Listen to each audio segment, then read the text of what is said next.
Hello students, आज हम पढ़ेंगे शब्द रूप प्रकरणम। शब्द रूप प्रकरणम में पुल्लिंग और स्त्रीलिंग के बारे में पढ़ेंगे। तो संस्कृत भाषा में 3 लिंग होते हैं। कौन कौन होते हैं? पुल्लिंग, स्त्रीलिंग और नपुंसकलिंग। प्रत्येक लिंग का प्रयोग 3 वचनों में करते हैं, एक वचन, द्विवचन और बहुवचन में। प्रत्येक लिंग मतलब पुल्लिंग, स्त्रीलिंग और नपुंसकलिंग तीनों का हम कहाँ प्रयोग करते हैं? एक वचन में, द्विवचन में और बहुवचन में। प्रत्येक लिंग का प्रयोग शब्द के अंतिम अक्षर यानी स्वर के अनुसार होता है। जैसे अगर आ स्वर है तो आकारांत कहते हैं। लास्ट में आ स्वर आता है तो उसे आकारांत कहते हैं। अंतिम अक्षर आ होता है तो उसे आकारांत कहते हैं। अंतिम अक्षर ई होता है तो ईकारांत कहते हैं। बड़ी ई होता है तो बड़ी ईकारांत कहते हैं। ऊ स्वर रहता है तो उकारांत स्वर कहते हैं और री रहता है तो ऋकारांत स्वर कहते हैं। तो बच्चों, आज हम पढ़ेंगे आकारांत बालक शब्द का रूप जो पुल्लिंग का है। यहाँ हम देखेंगे और याद करेंगे।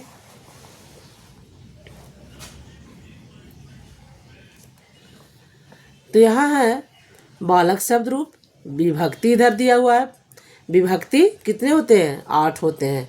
प्रथमा, द्वितीया, तृतीया, चतुर्थी, पंचमी, षष्ठी, सप्तमी और संबोधन। संबोधन होता है, अष्टमी नहीं होता है, संबोधन होता है। अष्टमी के जगह पर संबोधन होता है। वचन 3 होते हैं, एक वचन, द्विवचन और बहुवचन। तो प्रथमा में होता है बालकः, बालकौ, बालका। द्वितीया में बालकम, बालकौ, बालकान। बालकेन, बालकाभ्याम, बालकै।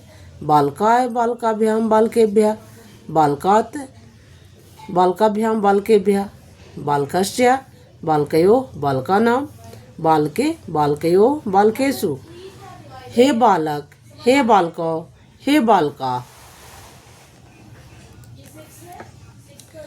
अब इसका हम फिर से एक बार पढ़ लेते हैं बच्चों, ताकि याद हो जाए और भूले नहीं। इसको एक मेथड से ऐसे भी याद कर सकते हैं कि पहले हम एक वचन का रूप पूरा याद कर लें। जैसे बालका, द्वितीया में बालकम, तृतीया में बालकेन, चतुर्थी में बालकाय, यानी कि चौथा पोजीशन पर बालकाय, पांचवा पोजीशन पे आ जाएगा बालकात, छठा पोजीशन पे बालकस्य, सप्तमी पे बालके, संबोधन पे हे बालक। इस तरह से भी याद कर सकते हैं तो थोड़ा सा आसान हो जाएगा। जैसे द्विवचन में हो जाता है बाल, प्रथमा और द्वितीया में बालको, बालको हो जाता है। तृतीया, चतुर्थी और पंचमी यानी 5 तक हम पहुंच जाते हैं एक ही चीज़ पर। जैसे बालकाभ्याम, बालकाभ्याम, बालकाभ्याम। फिर है जो छठी और सप्तमी, षष्ठी और सप्तमी में आ जाता है बालकयोः, बालकयोः। और संबोधन में हे बालको। फिर बहुवचन में आते हैं तो इसमें भी थोड़ा आसान है। बहुवचन में प्रथमा में है बालकाः, बालकान। फिर तृतीया में बालकै हो जाता है। चतुर्थी और पंचमी में बालकेभ्यः, बालकेभ्यः हो जाता है। फिर षष्ठी में बालकानां, सप्तमी में बालकेषु और संबोधन में हे बालका। अब यहाँ देखिए बच्चों कि प्रश्न कैसे आता है। तो प्रश्न आता है कि निम्नलिखित शब्द रूपों का विभक्ति और वचन लिखें। ऐसा ही प्रश्न आता है एग्जाम में। यहाँ दिया हुआ रहेगा शब्द का रूप, दिया हुआ रहेगा शब्द दिया रहेगा और पूछेगा कि इसका विभक्ति क्या है और वचन क्या है। तो यहाँ जीवनम है। जीवनम का विभक्ति क्या है?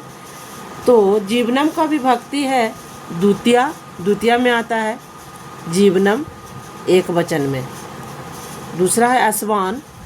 जैसे कि कहाँ, अभी आपको दिखाती हूँ मैं।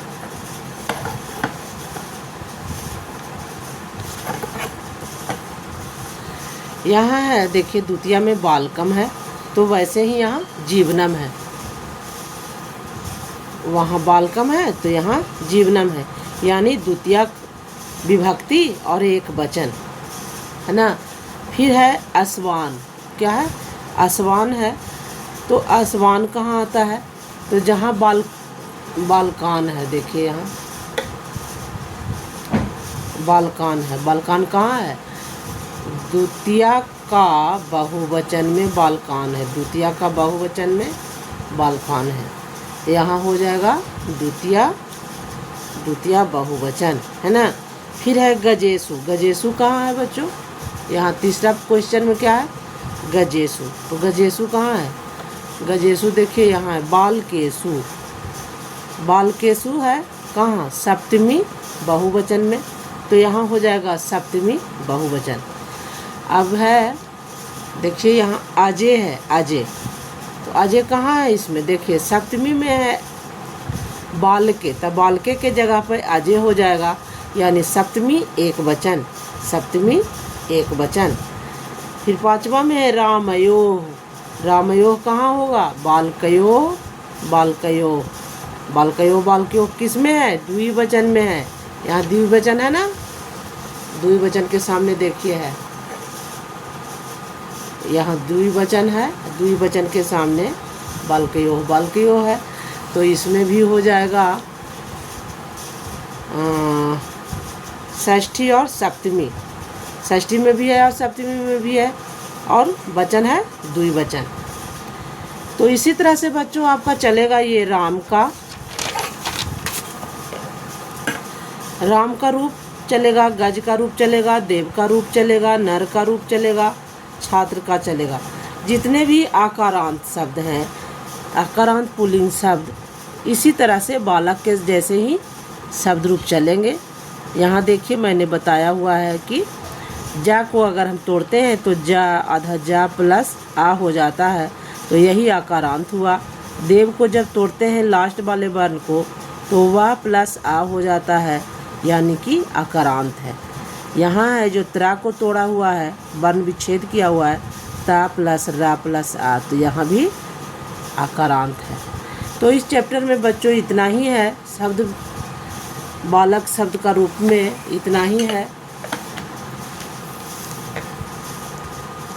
अगला वीडियो में हम देखेंगे लता शब्द का रूप।